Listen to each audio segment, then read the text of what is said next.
Pertama kali saya pacaran lulus SMA. Karena waktu SMP SMA tuh sebagian besar teman-teman saya tuh laki. Dan mungkin saya juga dulu tomboy banget. Jadinya saya nggak pernah tahu kalau misalnya ada yang punya perasaan khusus sama saya. Jadi kalau ditanya nolak, ya nggak pernah nolak karena nggak pernah tahu bagaimana perasaan mereka sebenarnya ke saya. Baru belakangan-belakangan ini aja, setelah kita udah lulus SMA dan saya sudah juga udah.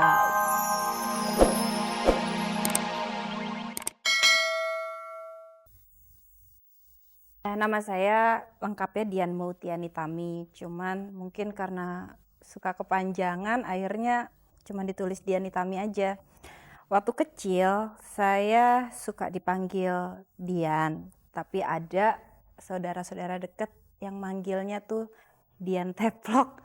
Karena kan kebetulan bapak saya itu kerjanya di Departemen Penerangan. Nah katanya sih dulu waktu Dian lahir, makanya dikasih nama Dian karena simbolnya Departemen Penerangan itu kan Dian Nanta Kunjung Padam. Nah maksud bapak waktu itu siapa tahu nih nanti anak kalau gede jadinya seperti Dian. Dian itu kalau nggak salah api ya, yang tidak akan padam. Gitu ceritanya. Terus saya lahir itu tanggal 18 Juni tahun 71 di Jakarta. Di rumah sakit mana saya nggak ingat. Dan ibu saya sampai sekarang tetap menjadi ibu rumah tangga yang baik. Karena dia bilang jaga anak-anak aja udah susah, apalagi ngerjain yang lain. Nama orang tua saya, bapak saya namanya Bapak Suryo Muntasir, ibu saya Anita Suryo. Dan di keluarga saya ini anak keempat dari 4 bersaudara. Dulu waktu TK dan SD saya sekolah di sekolah yang sama, SD Bunda Hati Kudus. Dan kalau ditanya soal waktu kecil, pengalaman paling menarik buat saya apa ya? Soalnya kayaknya yang sejauh yang saya ingat masa kecil saya sama seperti anak-anak yang lain. Ya senang-senang aja. Ditanya yang paling menariknya mungkin udah susah buat saya nginget-ngingetnya lagi. Yang jelas seneng deh. Jadi saya kalau pulang sekolah tuh yang jelas makan. Terus karena kebetulan saya sekolah di sekolah Katolik dari TK dan sampai SD, bahkan sampai selanjutnya saya di sekolah yang sama ya, dan itu sekolah Katolik sementara saya berasal dari keluarga Muslim. Makanya dulu kalau sore itu sama ibu diwajibkan untuk ngaji. Karena dia bilang semua agama itu baik, tapi keyakinan yang kita bawa dari kecil tidak boleh hilang. Nah, karena kalau di sekolah dia dapatnya pelajaran Katolik, ibu bilang nggak apa-apa belajar pelajaran Katolik hanya sebagai pengetahuan. Tapi yang jelas kalau sore tetap harus ngaji. Lalu permainan apa ya yang saya suka waktu kecil? Oh, saya suka main karet. Tahu nggak karet yang disambung panjang gitu ya, terus loncat-loncat, muter-muter gitu. Itu saya seneng banget. Karena waktu itu saya pernah dibilangin, kalau rajin loncat-loncat bisa tinggi loh. Nah, mungkin kenyataannya lumayan deh, sekarang ini saya lumayan tinggi kan. Waktu kecil, saya cita-cita banget ingin jadi dokter. Kalau ditanya alasannya sebenarnya ini benar-benar alasan anak kecil ya, waktu saya masih kecil dulu. Karena saya tuh paling takut sama dokter, saya paling takut disuntik.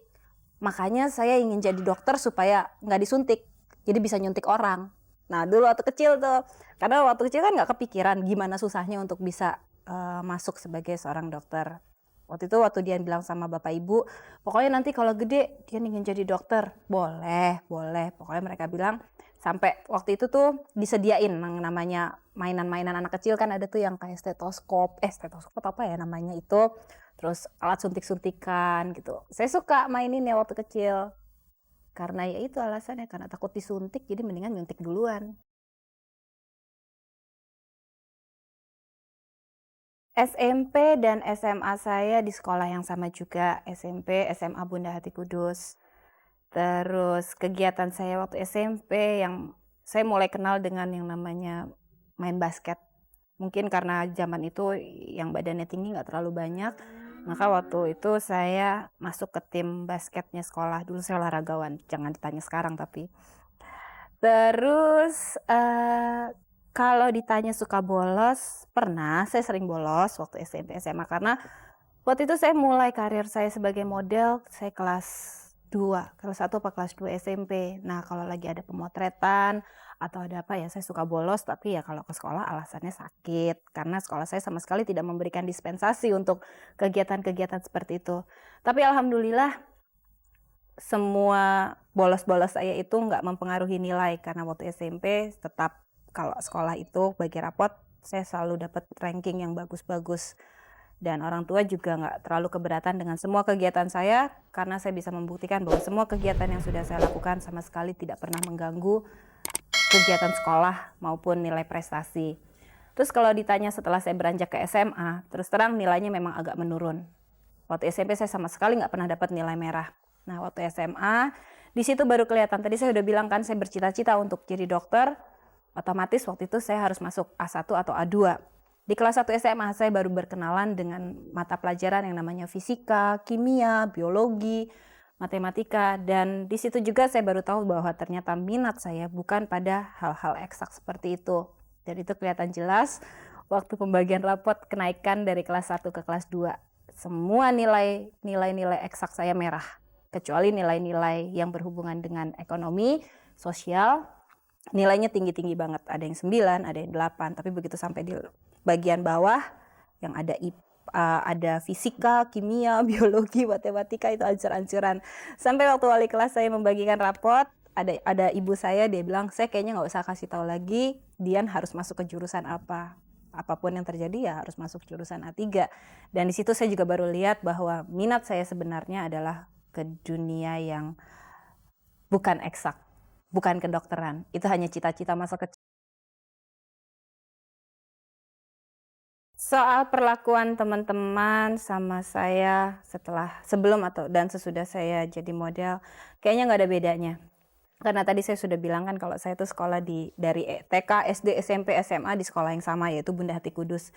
Jadi teman-teman sekolah saya waktu itu ya istilahnya kita besar sama-sama gitu, dari kecil kita sama-sama, sampai besar juga sama-sama. Jadi buat mereka ya bagus deh temen gue maju, gitu aja. Dan mereka juga nggak pernah memperlakukan saya secara istimewa, karena walaupun saya jadi model dan saya mulai ikut-ikutan film, tetap aja saya cuma salah satu dari teman mereka, nggak lebih nggak kurang. Pertama kali saya pacaran lulus SMA, karena waktu SMP SMA tuh sebagian besar teman-teman saya tuh laki, dan mungkin saya juga dulu tomboy banget. Jadinya saya nggak pernah tahu kalau misalnya ada yang punya perasaan khusus sama saya. Jadi kalau ditanya nolak, ya nggak pernah nolak karena nggak pernah tahu bagaimana perasaan mereka sebenarnya ke saya.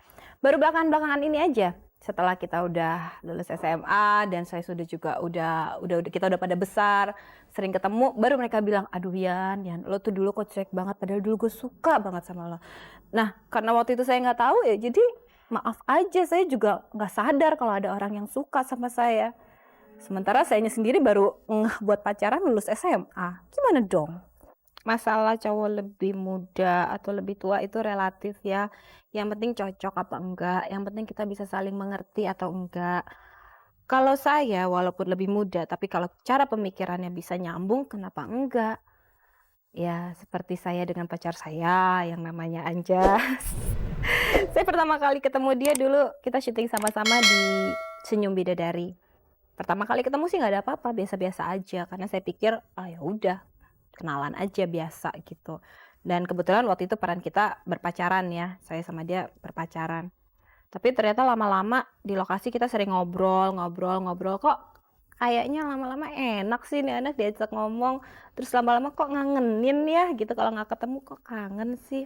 Lalu di lokasi kita karena perannya kita pacaran, kita suka bercanda gitu, yang ngomong, halo sayang, halo pacarku, apa kabar? Pacarku sudah datang, pacarku mau pulang, sayangku sudah makan, gitu-gitu, yang sebenarnya cuma asal ngomong doang gitu, yang dari bibir doang. Tapi ternyata lama-lama dari bibir turun ke hati. Pertama kali dulu saya menjadi model di salah satu majalah remaja. Dan setelah beberapa lama mungkin ada yang tertarik yang melihat saya, terus ditawarkan untuk main film. Saya ingat waktu itu ada satu agensi yang membawa saya ke produser film tersebut. namanya Bang Iwan dari Belantika Model Agency. Dan perusahaan film pertama yang menawarkan saya untuk main film itu Soraya Film, dan filmnya tuh sama Warkop, judulnya Atas Boleh Bawa Boleh. Nah, waktu pertama kali saya ditawarin untuk main film, yang terlintas di otak saya tuh